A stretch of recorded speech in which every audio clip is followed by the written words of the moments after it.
Hi viewers, எல்லோருக்கும் வணக்கம். இன்னைக்கு சின்ன மருமகள் தொடர்கதையில் தமிழ்ச்செல்வி பெண்கள் இயக்கம் சார்பாக ஒரு கட்சியில் தேர்தலில் நிற்கிறாங்கங்க.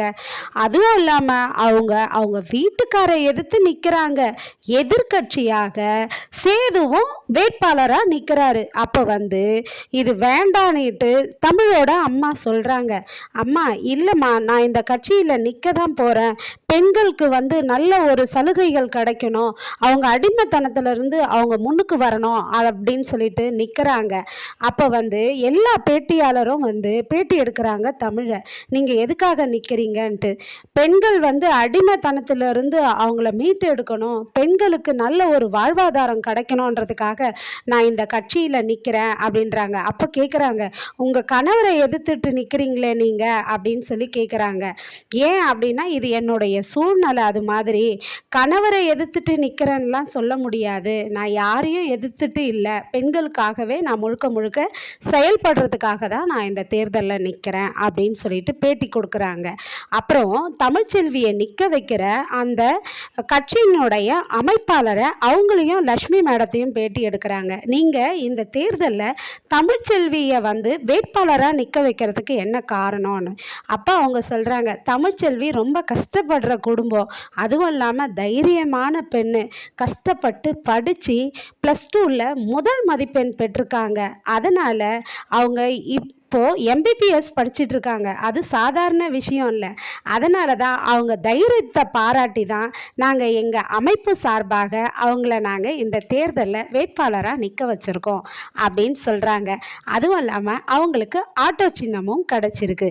இதை கேள்விப்பட்டதும் அமைச்சர் வீட்டில் எல்லாரும் சாப்பிட்டுட்டு இருக்கும்போது சாவித்திரி ஓடி போய், சேது சேது ஒரு விஷயம் தெரியுமா, அந்த தமிழ்ச்செல்வி கட்சியில் நிற்கிறாளாம்பா அப்படின்றாங்க. அதுவும் இல்லாமல் சேதுவை எதிர்த்துக்கிட்டு நிற்கிறாளாம் அப்படின்றாங்க. உடனே பாட்டியா, எதுக்கடி அவளுக்கு வாயும் வயிறுமா இருக்கிற நேரத்தில் கம்முன்னு வீட்டில் கடுக்காமல் குழந்தை பிறக்கிற நேரத்தில் இது மாதிரிலாம் பண்ணுறாளே இந்த தமிழ்ச்செல்வி அப்படின்னு சொல்லிட்டு பாட்டி புலம்புறாங்க. உடனே இதை கேட்டதும் அமைச்சர் என்ன சொல்கிறாருன்னா சேதுக்கிட்ட, சேது அப்பனா உன் பிரச்சாரத்துக்கு நானும் வரட்டாப்பா அப்படின்னு கேட்குறாரு. நடேசன் சொல்கிறாரு, அப்பா வேண்டாம்ப்பா, நீங்கள் தம்பி கூட பிரச்சாரத்துக்கு வந்தீங்கன்னா பாரு, அவரு பயந்துக்கிட்டு அவங்க அப்பாவை பிரச்சாரத்துக்கு கூட்டு வந்துட்டாரு அப்படின்னு சொல்லுவாங்கப்பா. தம்பியே பிரச்சாரத்துக்கு போட்டோம்ப்பா, நாங்கள் எல்லாரும் பார்த்துக்குறோம் அப்படின்னு நடேசன் சொல்கிறாரு. சேதுக்கும் சரியான கோபம் வருது. கேட்டுட்டு கம்முன்னு சேது உள்ள கோபமாக போயிடுறாரு. ஈஸ்வரி சொல்கிறாங்க சேதுக்கிட்ட, ஐயா எத்தனை பேர் உன்னை எதிர்த்து நின்னாலும் நீ தான் ஐயா ஜெயிப்ப அப்படின்றாங்க சேதுக்கிட்ட. அதுக்கப்புறமாங்க ஈஸ்வரி, ஐஷு, சித்ரா எல்லாம் என்ன பேசிக்கிறாங்கன்னா, ஐஷு ஆண்டி உண்மையாக அந்த தமிழ்ச்செல்வி சேது மாமாவை எதிர்த்துட்டு நிற்கிறாளா, அவளுக்கு அவ்வளோ ஒரு பேக்ரவுண்ட் இருக்கா என்ன அப்படின்னு சொல்லிட்டு கேட்குறாங்க. அப்போது ஈஸ்வரி சொல்கிறாங்க, இல்லை அந்த பெண்கள் சங்க இயக்கத்தில் அவளுக்கு சப்போர்ட் பண்ணுறாங்க, மற்றபடி அவளுக்கு வேற எந்த இதுவும் இல்லை, அவளே ஒரு பிச்சைக்காரி. ஆனால் ஐஷு நீ தான் சாக்குன்னு சேது கூட போயிட்டு நீ நல்லா அவன் கூட சேர்ந்துக்கிட்டு ஓட்டு கேளு எல்லார்கிட்டேயும். நீ சேது கூட சேர்ந்து அவனுக்காக இறக்கப்பட்டு ஓட்டு கேட்குறத அவன் கண்ணு முன்னாடி பார்க்கணும். எல்லார் காலில் விழுந்து நீ ஓட்டு கேளு.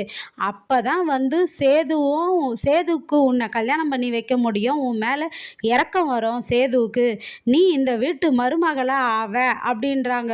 உடனே ஐஷுக்கு சொல்கிறாங்க, எனக்கும் ரொம்ப நாள் ஆசை தான் ஆண்டி, சேது மாமாவை சின்ன வயசுலேருந்து எனக்கு பிடிக்கும், என்னை கட்டிக்க போகிறவர் ஒரு எம்எல்ஏவாக இருந்தாருன்னா எனக்கும் பெருமை தானே, நான் எப்படி ஓட்டு கேட்க போகிறேன் பாருங்க அப்படின்றாங்க. ஐஸ்வர்யா ரொம்ப ஆசைப்படுறாங்கங்க இந்த வீட்டுக்கு மருமகளாக வரணுன்னதும். உடனே எப்படி அதுக்குன்னு இந்த தமிழ்ச்செல்வி என்ன பண்ணுறது அப்படின்னா, அப்போ ஈஸ்வரி சொல்கிறாங்க, தமிழ்ச்செல்வி இந்த இடத்துல தான் தப்பு பண்ணிட்டா, தேர்தலில் நின்று சேதுக்கு எதிராக நிற்போன்னிட்டு, இல்லைன்னா அவளை எப்படியாச்சும் இந்த வீட்டில் இருக்கிற கிழவி கூட்டு வந்துட்டுருக்கோம், இனிமேல் அந்த கிழவியே கோபமாயிடோண்டி அப்படின்னு சொல்கிறாங்க. உடனே அதுக்கப்புறமா ஆட்டோ சங்கத்தில் எல்லாரும் சேர்ந்து அவங்களுக்கு ஆட்டோ சின்னமே வாங்கிடுறாங்க பெண்கள் சங்கத்தில். உடனே தமிழ்ச்செல்விக்காக ஓட்டு கேட்டு போகிறாங்க ஒரு கோயிலில் தேங்காய் உடச்சி ஸ்டார்ட் பண்ணி ஊர்வலமாக தமிழ்ச்செல்விக்காக ஓட்டு கேட்குறாங்கங்க.